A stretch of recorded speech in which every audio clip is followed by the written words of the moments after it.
As we continue to look at the life of Jesus, utilizing the Gospel Project curriculum, we see that Jesus is headed to Capernaum, where he'd spent actually a lot of his time during the 3 years of ministry. It was a major city in the area of Galilee where Peter lived. As a visiting preacher, Jesus goes into the synagogue, this place of worship, and begins to teach. The people were amazed at his teaching. It was different. Jesus didn't teach like everyone else. He spoke with authority. He was speaking as if he were a superhuman, someone who understood things in ways that no one else could. So while he's speaking, a man who was demon-possessed was there in the synagogue, and they recognized who Jesus is. They knew who Jesus was because of the way that he taught. So Jesus sends out the spirit out of the man, and again, the people are just amazed.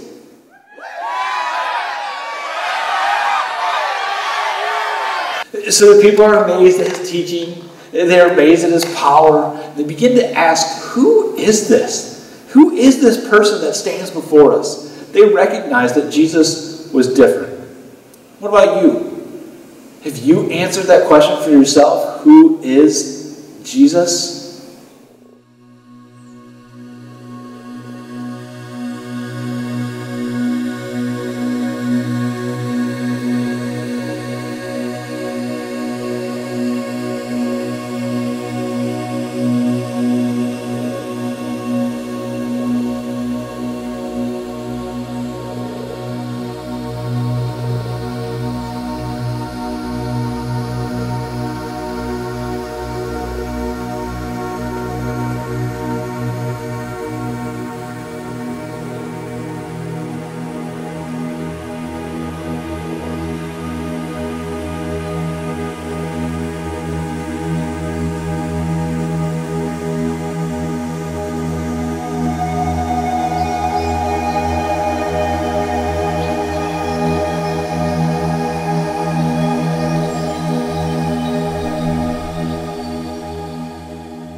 So as you can probably imagine, when something like that happens, a great teaching and an amazing miracle, word spreads pretty quickly.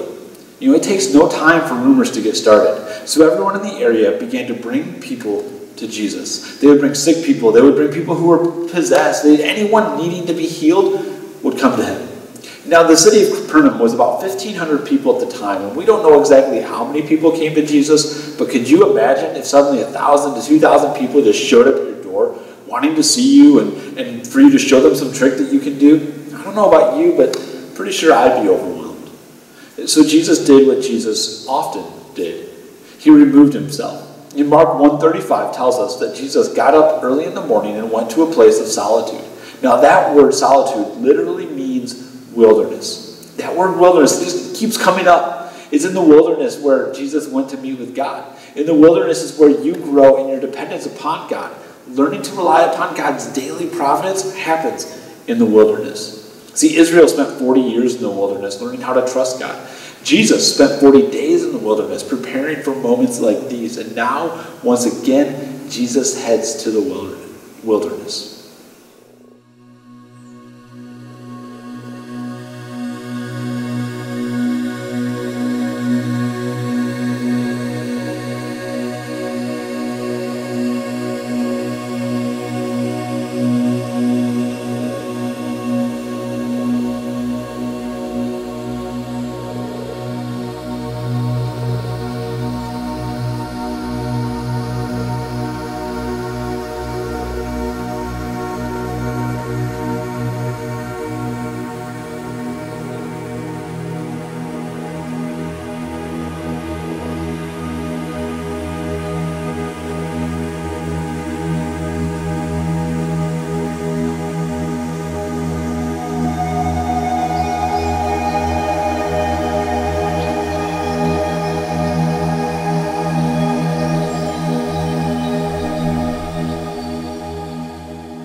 So as you might imagine, when the people realized that Jesus wasn't there, they weren't looking for him. They had this guy that would heal them, that would teach them and provide for them in their midst, and they didn't want to lose him. See, Jesus wasn't planning on staying in just one place, though. He needed to move on, to continue teaching his message and fulfill his purpose. See, Jesus isn't interested in us being comfortable, gathering in a place and keeping him hidden from the world. What would happen if the church building wasn't here? How would that affect you? See, Christianity is meant to be spread, but we are far more comfortable with Christianity if it means to simply show up for an hour or two a week sometimes. How have you tried to keep Jesus hidden from the world? What do you need to do to share him?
If Jesus had stayed in Capernaum, then we wouldn't even know about the next story.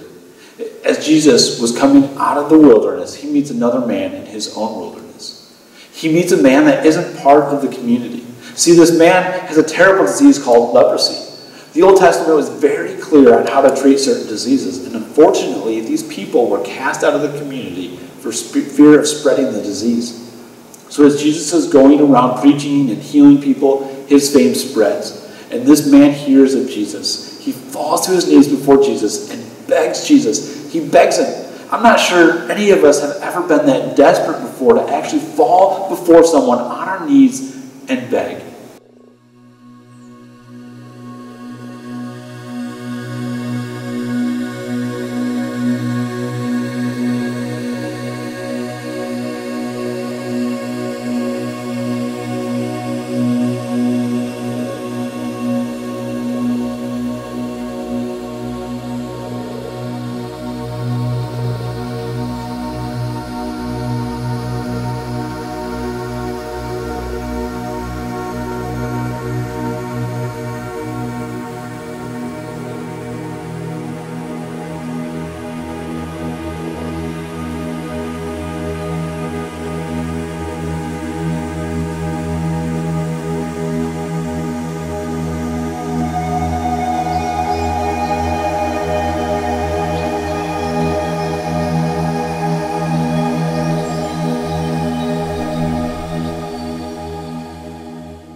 And Jesus sees this man. Jesus sees him for who he is. As the man says, if you are willing. If you are willing.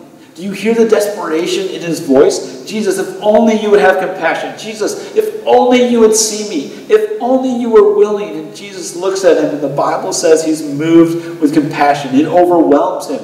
It melts his heart. And then Jesus does the unthinkable. We've seen Jesus command a spirit by the words he used. So Jesus could have just said, be healed. Instead, Jesus tells the man, I am willing. And then amazingly reaches out and touches the man. You're not supposed to do that. You can't touch someone with leprosy because then you're unclean and you have to do all these rituals to be made clean. You could get leprosy yourself, but Jesus, he doesn't care. This man longed for so much, and Jesus showed him compassion. This man had no worth. He was nothing, and he knew it. He just wanted to be healed, to feel alive again, to be welcomed.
that's what Jesus does for us.